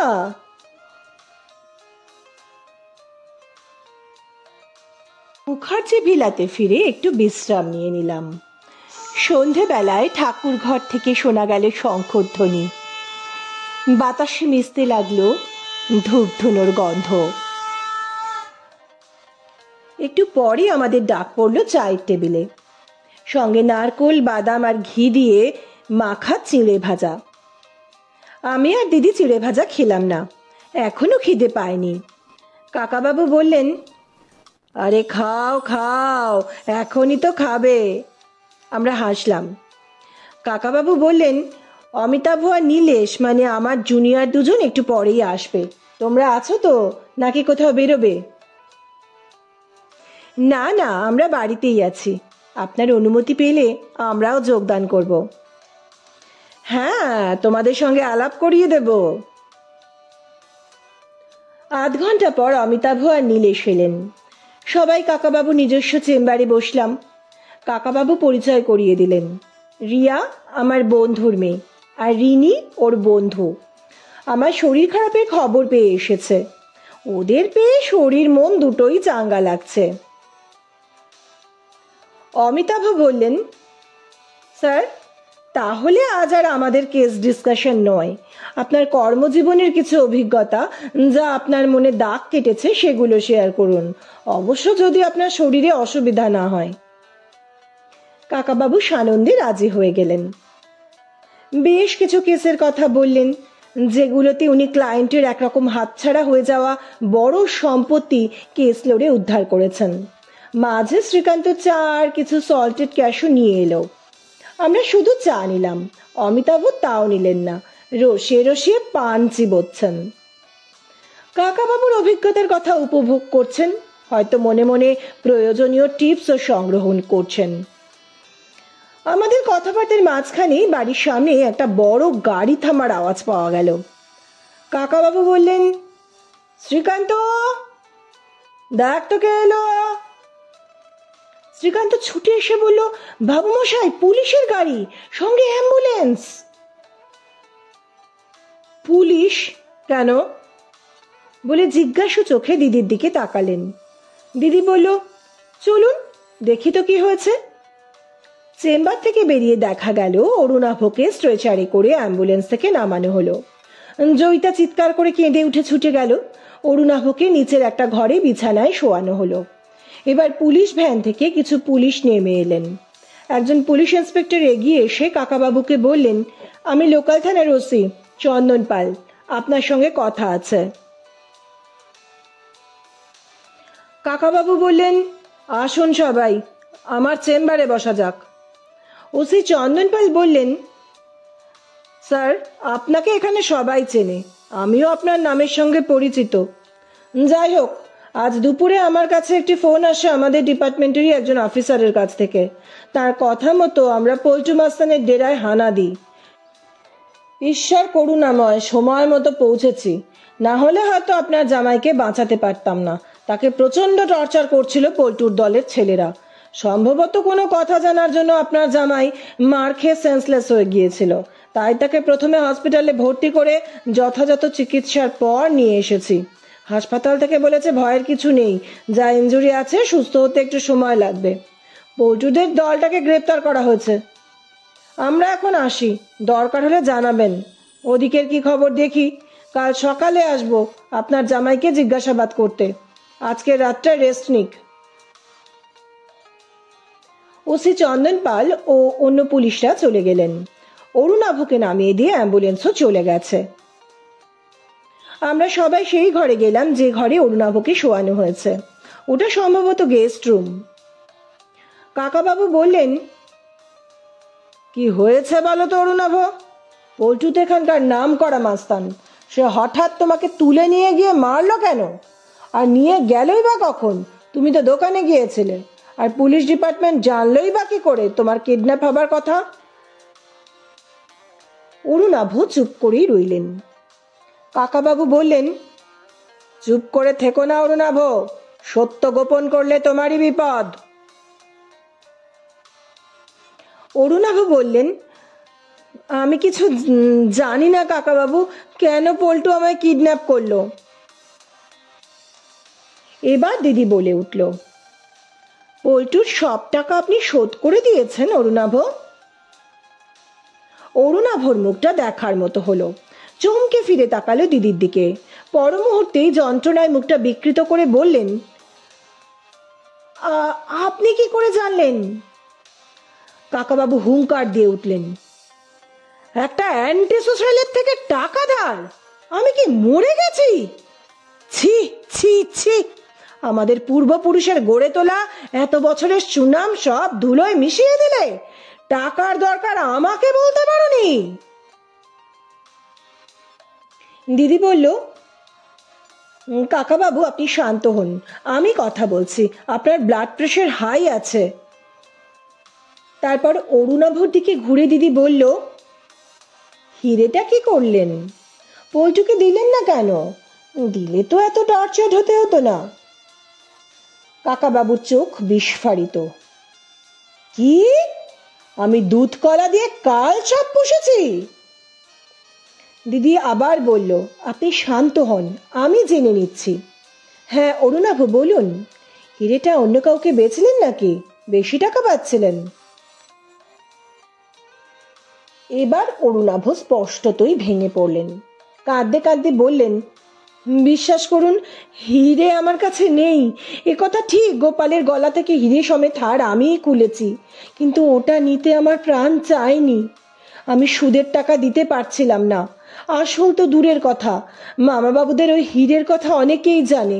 পল্টু বলল, ওই হিরেটা এনে দাও, তোমার সব টাকা মাফ। আমি রাজি হইনি, পায়ে ধরে সময় চেয়েছি, কিন্তু ও রাজি হয়নি, মার্ডার করে দেবে বলেছিল। আমার কিছু হলে জয়িতাটার আর কেউ নেই বলে শিশুর মতো কেঁদে উঠল অরুণাভ।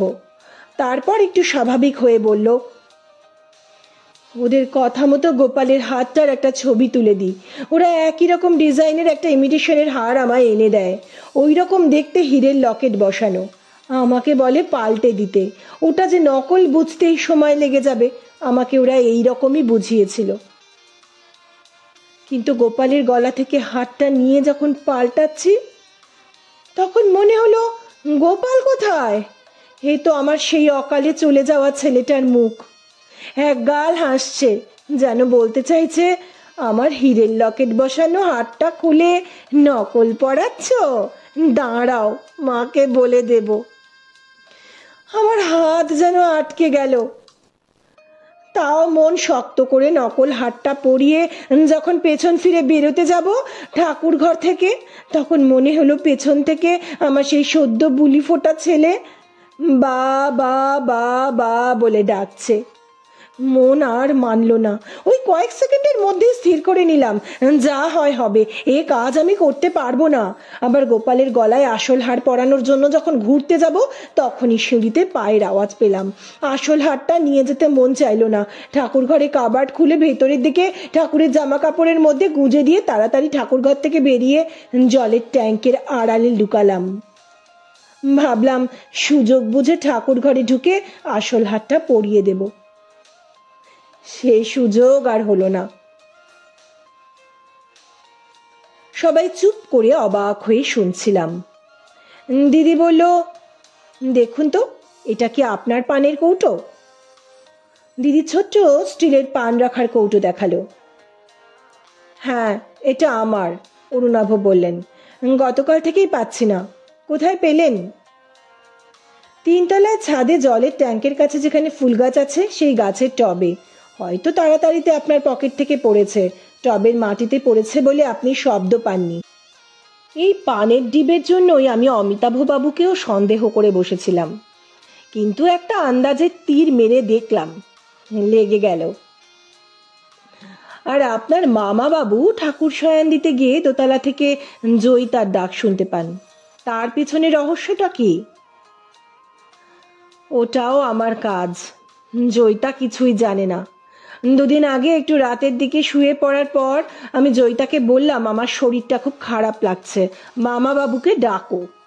জয়িতা ভয় পেয়ে মামা মামা বলে ডাকতে ডাকতে বেরিয়ে মামা বাবুর ঘরের সামনে গেল। আমি তখনই আমার ফোনে রেকর্ডিং করে নিই। মামা বাবু এসে শরীর আনচান করছে শুনে আগে গ্যাসের ট্যাবলেট দিলেন। আমি আধ ঘন্টা পরে সুস্থ বোধ করছি বলে জানালাম। জয়িতা যখন ঘটনার দিন সন্ধেবেলা নিচের ঘরে বসে টিভি দেখছিল, তখন সেটা আমার ফোনের রিংটোন হিসেবে সেট করি, আর জয়িতার ফোনটাও আমার কাছে রেখে দিয়েছিলাম। মামা বাবু ঠাকুর ঘরে তালা খুলে ঢোকার সময় আমি ছাদে জলের ট্যাঙ্কের আড়ালে ছিলাম। আমার ফোনটা দোতলা থেকে 3 তলায় ওঠার সিঁড়ির কাছে যে সোফাটা আছে তার উপর রেখে ফোনের উপর একটা রুমাল ফেলে রেখেছিলাম, যাতে সহজে চোখে না পড়ে। এরপর আমি ওপরে এনেছিলাম জয়িতার ফোন, সাউন্ড অফ করে, যাতে কোনো ফোন এলে শোনা না যায়। মামা বাবু তালা খুলে ঠাকুর ঘরে ঢুকলে আমি জয়িতার ফোন থেকে আমার ফোনে ফোন করি। মামা বাবু জয়িতার গলা শুনে দোতলায় দেখতে গেলেন, ততক্ষণে রিং বন্ধ হয়ে গেছে।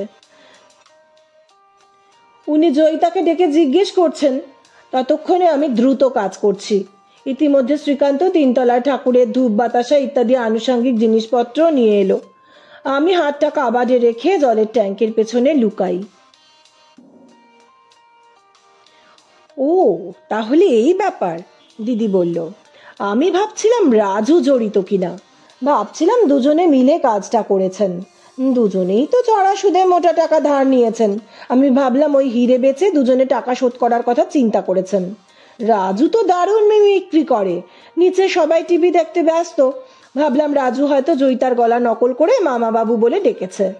অন্যদিন রাজু ওই সময় বাড়ি থাকে না, ঘটনাচক্রে ওই দিনও বাড়িতেই ছিল। দিদির কথা শুনে কামাক্ষাচরণ মুখার্জি আবার চঞ্চল হয়ে উঠলেন।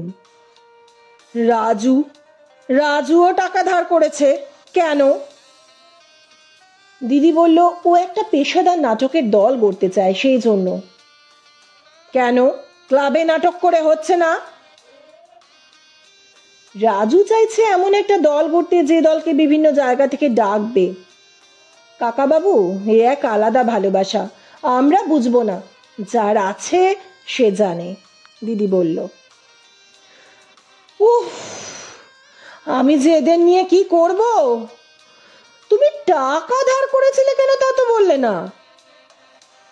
অরুণাভর মুখটা কালো হয়ে গেল। বলল, নিজের একটা ব্যবসা চালু করব ভেবেছিলাম, তাই টাকা ধার করেছিলাম। ভেবেছিলাম ব্যবসার লাভ থেকে সুদ দেব আর কিছু কিছু করে আসলটাও শোধ করতে থাকবো। শুরুও করেছিলাম ছোট করে, কিন্তু লোকসান খেয়ে গেলাম। কাপড়ের দোকানে যে টাকা মাইনে পাই তাতে সুদটাও দিতে পারছিলাম না, তাই এই বিপত্তি। ওই মাইনেতে কাজ করতে ভালো লাগছিল না। আমাদের পারিবারিক ব্যবসা ছিল, অন্যের গোলামি করতে ভালো লাগে না। তা আমাকে বললে না কেন? কাকাবাবু বলে উঠলেন। লজ্জায়। কোন মুখে আপনার কাছে টাকা ধার চাই বলুন তো? জয়ীর সারা জীবনের দায়িত্ব নিয়েছি, কি দিতে পারলাম মেয়েটাকে? উল্টে আপনার উপর এসে পড়েছি দুজনে। কাপড়ের দোকানে যে টাকা মাইনে পাই তার থেকে আপনি একটা টাকাও নেন না। দুজনে বসে খাচ্ছি। সত্যি ওই টাকায় একটা সংসার ভালোভাবে চলে না, তাই নিজস্ব একটা ব্যবসা করতে চেয়েছিলাম।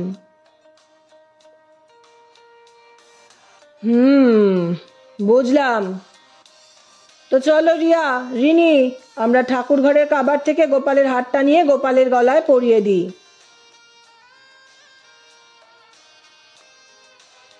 দিদি বলল, কাকাবাবু, হারটা আমার কাছে আছে। সে কি? কি করে? গতকাল রাতে আপনি আর রিনি যখন ছাদে গল্প করছিলেন তখনই ঠাকুরঘর পরীক্ষা করতে গিয়ে পাই। ওটা সযত্নে আমার কাছে রাখা আছে। চলুন, দিচ্ছি।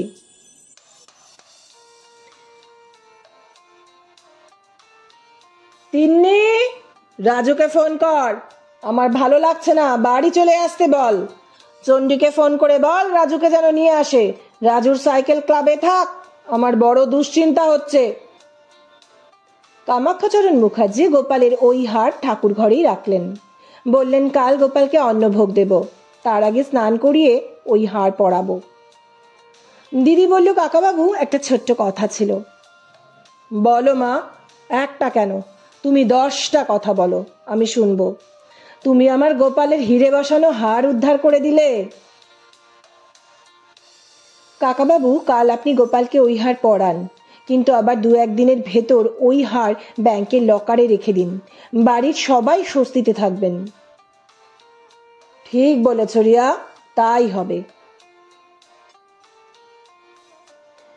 রাতে খাবার টেবিলে বসে কাকাবাবু বললেন, তিন্নি, অরুণাভকে বলে দিবি ওর ব্যবসার টাকা আমিই দেব, আর তুইও ওর ব্যবসায় থাকবি, দেখবি যাতে ওর লোকসান না হয়।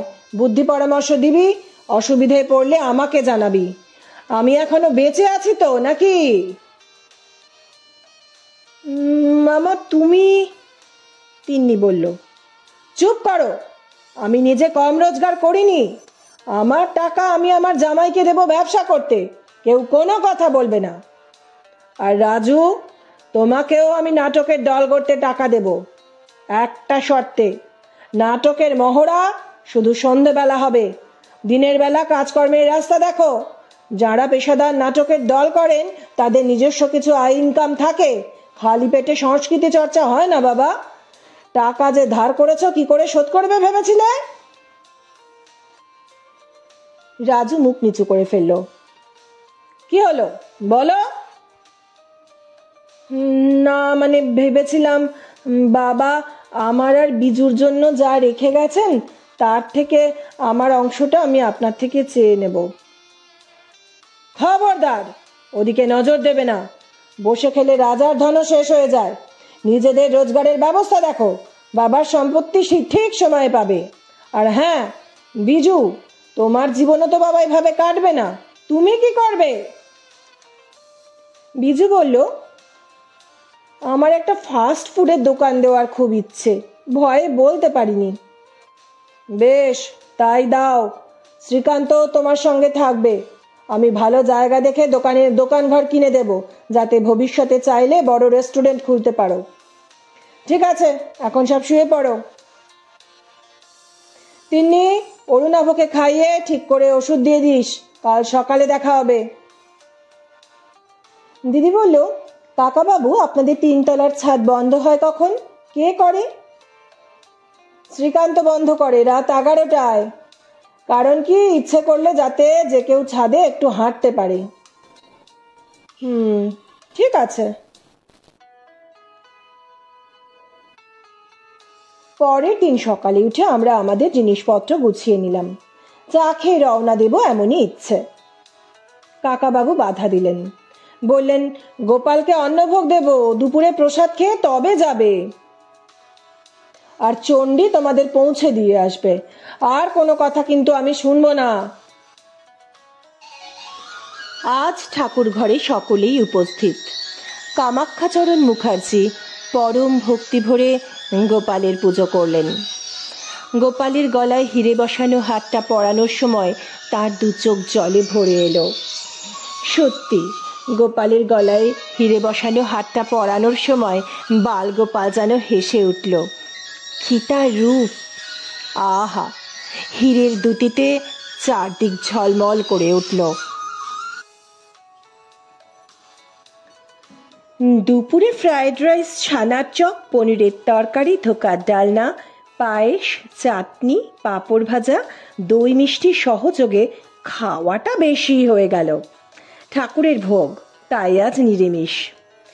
খাওয়া শেষ হলে কাকাবাবু বললেন, চলো আজ দুপুরটা তোমাদের সাথে গল্প করে কাটাই। আমাদের চন্দননগরে অনেক কিছু দেখার আছে। এই শীতে তোমাদের আমন্ত্রণ রইল, সব ঘুরিয়ে দেখাবো। শুধু চন্দননগর নয়, ব্যান্ডেল, চুচুড়া, চন্দননগরের সব দর্শনীয় স্থান তোমাদের দেখাবো। আচ্ছা রিনি, দোলো কি জিনিস বলতে পারো? আমি ঘাড় নেড়ে বললাম, না কাকাবাবু। কাকাবাবু বললেন, দোলো হলো আখের রস থেকে দেশীয় পদ্ধতিতে চিনি তৈরি করার মধ্যবর্তী একটি স্তরে উৎপন্ন অপরিশুদ্ধ দানাযুক্ত গুড়।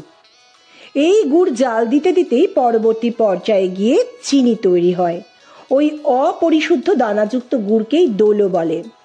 এখন চন্দননগরের যে সূর্যকুমার মোদকের মিষ্টির দোকান বিখ্যাত, তার বাবা মাধব চন্দ্র মোদক ফরাসডাঙ্গায় এই দোলো গুড়ের ব্যবসা শুরু করেন। তার পুত্র সূর্যকুমার মোদক শুধু মিষ্টি ব্যবসায়ী ছিলেন না, তার শিল্পবোধ ছিল সহজাত। তার হাতের আঁকা ছিল চমৎকার। মাটি আর কাঠের ছাঁচ তিনি নিজে হাতে বানাতেন বলে শোনা যায়। জানা যায়, সন্দেশ তৈরির উপকরণের জন্য তিনি দাঁড়িপাল্লার ব্যবহার করতেন না, হাতের আন্দাজে চিনি ও ছানার মিশ্রণে সন্দেশ তৈরি করতেন। আবার জল ভরা সন্দেশের আবিষ্কর্তা সূর্যকুমার মোদক। এইভাবে কিভাবে এই মিষ্টি প্রথম তৈরি হলো তাতে একটা মজার গল্প লুকিয়ে আছে। সেটা 1818 সাল। তখন ভদ্রেশ্বরের তেলেনি পাড়ায় ছিল বন্দ্যোপাধ্যায়দের জমিদার বাড়ি। সেই পরিবারের গিন্নিরা বায়না ধরলেন জামাই ষষ্ঠীর দিন ঠকাতে হবে জামাইকে, এমন মিষ্টি খাওয়ানো হবে তাকে মুখে দিয়েই সে বোকা বনে যাবে। এমন আবদারে কর্তারা পড়লেন ভারী মুশকিলে, কিন্তু যেভাবেই হোক গিন্নিদের মন তো জোগানো দরকার। শেষ পর্যন্ত সূর্যকুমার মোদকের ডাক পড়ল। ভদ্রেশ্বর চন্দননগর লাগোয়া জায়গায় ছিল সূর্য মোদকের মিষ্টির দোকান। সবকিছু শুনে জামাইকে হাঁদা গঙ্গারাম বানানোর দায়িত্ব নিজের কাঁধে তুলে নিলেন তিনি। জামাই ষষ্ঠীর দিন বন্দ্যোপাধ্যায় বাড়ির মেয়েরা আদর করে জামাইয়ের পাতে তুলে দিলেন নতুন ধরনের এক কড়া পাকের মিষ্টি। সূর্য মোদকের বানানো তাল শ্বাসের মতো আকারের বিশাল কড়া পাকের সন্দেশ। এমন খাবার দেখে জামাই তো খুশিতে ডগমগ। মনের আনন্দে যেই না তিনি ওই সন্দেশে কামড় দিয়েছেন, সঙ্গে সঙ্গে তার ভেতর থেকে গোলাপ জল ছিটকে লাগলো জামাইয়ের গরদের পাঞ্জাবিতে। জামাইকে ভ্যাবাচাকা খেতে দেখে হেসে উঠলেন উপস্থিত সবাই। এভাবেই জল ভরা সন্দেশের জন্ম হয়েছিল। আর জানো তো, সূর্যকুমার মোদকের যে মতিচুর সন্দেশ, তার নামকরণ করেছিলেন স্বয়ং রবীন্দ্রনাথ ঠাকুর। তা কেমন লাগলো তোমাদের সূর্যকুমার মোদকের মিষ্টির গল্প? আমরা বললাম, খুব ভালো কাকাবাবু। বিকেল হয়ে এলো, আমাদের বিদায় নেবার পালা। সকলের সঙ্গে দেখা করতে যাব। সবাই জড়ো হয়েছে জয়িতার ঘরে। অরুণাভ এখনো শুয়েই আছেন। শ্রীকান্ত বলল, কিছু মনে করবেন না দিদিরা, আমি না জেনে অমন বলে ফেলেছি, মনে রাখবেন না যেন। দূর, কি যে বলো শ্রীকান্ত, আমি তো তোমাকে রাগিয়ে দিয়েছিলাম, দিদি বলল। হে মা, ছি ছি, কি যে বলেন, আপনাদের কত বুদ্ধি। এমন বুদ্ধি ওই টিভি সিরিয়ালের মেয়ে গোয়েন্দাদের থাকে। আপনাদের দেখে আমি একেবারে কি যেন বলে ওই মুগ্ধ। আচ্ছা, হয়েছে হয়েছে, সিরিয়াল দেখে দেখে একেবারে বাংলায় পণ্ডিত হয়েছে, কাকাবাবু ধমক দিলেন। দিদি অরুণাভকে বলল, তো আপনি হঠাৎ সকালবেলা আমাদের খামোকা হুমকি চিঠি দিলেন কেন? অরুণাভ বিস্মিত হয়ে বলল, আপনি বুঝতে পেরেছেন ওটা আমি ছিলাম, বাইকটা তো আমার ছিল না। না বোঝার কি আছে, আমরা যখন বেরোলাম তখন একমাত্র কাকাবাবু আর শ্রীকান্ত উঠেছে। আপনাদের ঘরের পাশ দিয়ে যাওয়ার সময় আপনাদের ঘরের বাথরুমে কেউ ছিল। আর যখন ফিরে এলাম শ্রীকান্তকে জিজ্ঞেস করেই জেনে নিলাম আমাদের পরেই কেউ বেরিয়েছিল কিনা। আমাদের আগেই আপনি ফিরে ঘরে চলে গেছিলেন, সে খবরও শ্রীকান্ত আমাকে দিয়েছিল। আসলে মামা বাবুর সঙ্গে আপনারা যখন 3 তলায় প্রথম দিন গেলেন, আমিও চুপি চুপি গিয়ে সিঁড়িতে অল্প সময় দাঁড়িয়েছিলাম। আপনাদের কথাবার্তা শুনে মনে হলো আপনারা শুধু মামা বাবুর শরীর খারাপ বলে আসেননি, আরো কিছু উদ্দেশ্য আছে। গোপালের হার পাল্টে গেছে, মামা বাবু যে বুঝে গেছেন তা তো উনি আমাদের জানতে দেননি, কিন্তু আপনাদের কথা শুনে মনে হলো ওই ব্যাপারেই আপনারা এসেছেন। ওই যাকে বলে চোরের মন পুলিশ পুলিশ আর কি। ভোরবেলা যে দোকানে কাজ করি ওখানকার একজন কর্মচারীকে ফোনে বললাম যে 15 মিনিটের জন্য তার বাইকটা একটু লাগবে। তারপর ওই বাইক নিয়েই আপনাদেরকে সতর্ক করলাম। আমি খুব দুঃখিত, মার্জনা করবেন। ওসব একদম ভাববেন না, সুস্থ হয়ে উঠে মন দিয়ে ব্যবসা করুন, জয়িতাকে ভালো রাখতে হবে তো। আর জয়িতা, গোপালের আশীর্বাদে আবার তোমার কোল জুড়ে ফুটফুটে সন্তান আসবে, আনন্দে থেকো। কাকাবাবু আমাদের হাতে পারিশ্রমিকের সাথে সূর্যমোদকের জল ভরা তাল শসের বড় বড় 2 প্যাকেট ধরিয়ে দিলেন। আমাদের গাড়িতে তুলে দিয়ে বললেন, আবার এসো মায়েরা, এই আলোর শহর চন্দননগরে। গাড়ি করে বাড়ি ফেরার পথে দিদিকে বললাম, দিদি, চন্দননগর ভ্রমণ তো ভালোই হলো, কিন্তু এই কেসের ক্লু কি ছিল? দিদি বলল, ওমা, বুঝলি না? ওই পানের কৌটো আর দোতলা থেকে জয়িতার মামা মামা বলে ডাকা। পানের কৌটো দুজনকে নির্দেশ করছিল, অরুণাভ আর অমিতাভ বাবু। অমিতাভবাবু এখানে প্রায় নিয়মিতই আসেন, আর এই হীরের কথা কম বেশি সকলেই আশেপাশে জানে, সুতরাং ওনার একটা সম্ভাবনা থাকে। কিন্তু দোতলা থেকে জয়িতার মামা মামা বলে ডাকার জন্য আমি রাজুকেই সন্দেহ করেছিলাম, আর রাজুর সঙ্গে যোগসাযোগ থাকার সম্ভাবনা বেশি অরুণাভর। আর অরুণাভ যখন সকালবেলায় আমাদেরকে কাগজ ছুঁড়ে সাবধান করলো, আমি শ্রীকান্তকে এসে জানতে পারলাম যে আমাদের পেছনে অরুণাভই গেছিল এবং আমরা ফেরার আগেই ফিরে এসেছে। তখন আমার অরুণাভর প্রতি সন্দেহ দৃঢ় হয়, কিন্তু তখনও আমি রাজুকে সন্দেহ করে যাচ্ছিলাম। পরে অরুণাভর স্বীকারোক্তিতে জানতে পারি যে রাজু এর সঙ্গে কোনোভাবে জড়িত নয়, সব খেলি এখানে অরুণাভর। বুদ্ধিটা অরুণাভ ভালোই করেছিল, কি বল? যাকে, যার শেষ ভালো তার সব ভালো। আর এই কেস তো একেবারে মধুরেণ সমাপয়েত, সূর্যমোদকের জল ভরা তালশ্বাস, কি বল? পরের দিন সকাল 11টা। আজ আমি আর দিদি একটু দেরি করেই এসেছি। দিদির হাতে একটা ব্যাগ। দিদি অফিসে এসেই নিজের ঘরে ঢুকে গেল। ইতিমধ্যে আমাদের অফিসের দরজায় দেখা গেল রজতদাকে। ভেতরে এসে বসতেই ইন্দ্রাণীদির মোবাইলে দিদির ফোন। নিজের ঘর থেকেই কল করছে। ইন্দ্রাণীদি মোবাইলের স্পিকার অন করলো। ইন্দ্রাণীদি, রজতদাকে একটা ফোন করে আমায় জানাও থানায় আছেন কিনা, তাহলে আমরা যাব। রজতদা মুখে আঙুল দিয়ে ইশারায় ইন্দ্রাণীদিকে কিছু বলতে বারণ করলো। ইন্দ্রাণীদি আচ্ছা বলে ফোন রেখে দিল। 5 মিনিট পর দিদি ঘরের দরজা খুলে, ইন্দ্রাণীদি কিছু জানালেন না তো, বলতে বলতে ব্যাগ হাতে নিয়ে বেরিয়ে এলো। তারপর রজতদাকে দেখে যেমন চমকে উঠল, তেমনি মুখে খুশির ঝিলিক দিয়ে উঠল। ব্যাগ খুলে প্রথমে ইন্দ্রাণীদিকে একটা শাড়ি দিল, আমাকে একটা শাড়ি, আর রজতদার হাতে দিল একটা ব্লেজারের পিস। হেসে বলল, আমার আর মায়েরও শাড়ি নিয়েছি, আর বাবার জন্য ব্লেজারের পিস। দেখুন তো রজতদা, পছন্দ হলো কিনা? আরে খুব পছন্দ হয়েছে। সূর্যমোদকের জল ভরা কই? দিদি ব্যাগ থেকে সন্দেশের প্যাকেট বের করে সবাইকে প্লেটে করে দিল। আমরা সবাই লেগে পড়লাম তালশাঁস সন্দেশের সদ্ব্যবহারে। সবাই জল ভরা ম্যানেজ করতে ব্যস্ত। এই ফাঁকে আপনাদের বলে রাখি, ওই ব্লেজারের পিস দুটো দিদি কখন কিনলো আমাকে কিন্তু বলেনি। আপনারা বুঝতে পারলেন নাকি? কি জানি, ওই যে কথায় আছে না, স্ত্রিয়াশ্চরিত্রম দেব না জানন্তি কুতো মনুষ্যা। বন্ধুরা, আজকের গল্প এখানেই শেষ হলো। গল্পটিকে লাইক করতে, অনেক শেয়ার করতে, কমেন্টস করতে এবং চ্যানেলটিকে সাবস্ক্রাইব করতে ভুলবেন না।